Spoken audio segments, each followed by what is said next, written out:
hay-adda Al-Mustaqim Foundation ayaa soo agaasintay xaflad ay carruurta agoonta ee wax ka barata magaalada Muqdisho ay ugu ballan qaadaysay deeq waxbarasho. Goobta ay xafladda ka dhaceysay ayaa ahayd iskuulka Sheekh Daa'uud, waxaana xafladda ka soo qayb galay qaybaha kala duwan ee bulshada, waalidiin, macallimiin iyo ganacsato. Al-Mustaqim Foundation ayaa ballan qaaday waxbarashada carruurta agoonta ah, waxaana goobta ka hadlay waalidiinta carruurta agoonta ah, macallimiin iyo waliba maamulka hay-adda samafalka ee Al-Mustaqim Foundation. Ganacsato waa kuwana qaar ka mid ah dadka xafladda ka soo qayb galay ee goobta ka hadlay. anagana waan ka shaqeysanahay garabnada ku siiyo adoon yaanagu aabbayaalku way dhinteen maamooyin baan nahay aada isuguma sameyn camalka xaaladiisa aada ogtihiin maanta laama shaqo nadiifa oo macquul ah walaahi ma badno aydu waxay ku leedahay ninka nabiga oo ka jaaruur waxba ka taaban ninka waxba haysana ويأكل بالمعروف هذه هؤلاء معروف وهي الحوار تقطع هذا حوار يسلك عندكم هنا وانت خالدوه باخوانكم هذه هذا حوار يكون بالسلطان هنا قاتل أقوانت حقيقة هدي وحكاية سؤالان وأي تورصدان حال الصورة هي سيدة لولا معاملة وحاد كل حدا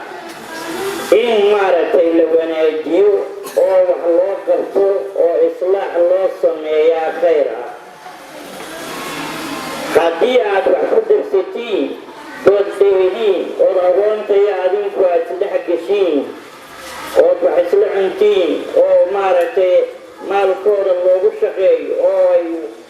macaamilaad aad la geshiin ood saad adeejiin waa walaalihin waay agoonta in la taquuqa maahan agoonta in la gooyo maahan oo la dheereeyo ilaahay wuxuu yidhi fa ikhwaanukum waaye Al-Mustaqim Foundation maanta ujeedadooda agoonta iyo waalidiintooda iyo weliba magsharafka way ku xiltahay maadaama ay gacanta ku hayso 23 carruur oo agoon ah waxaan garwaaqsaday in hay-adda carruurta gacanta ku hayso iyo kuwa badan oo ay muddada kordhin doonto. Ugu dambeyntii xafladda waxaa soo gabagabeeyay Cabdixakiin Cabbaas oo ka mid ah mas'uuliyiinta hay-adda Al-Mustaqim Foundation. kasta ay joogto in aan u sheego ama aan caddeeyo hay-addu in hadda ay hayso iskuulka ka bixiso 23 carruur ah hadda kaliya waxay bixisaa lacagta iskuulka laakiin mustaqbalka dhow iyo kan fogba waxaan rabnaa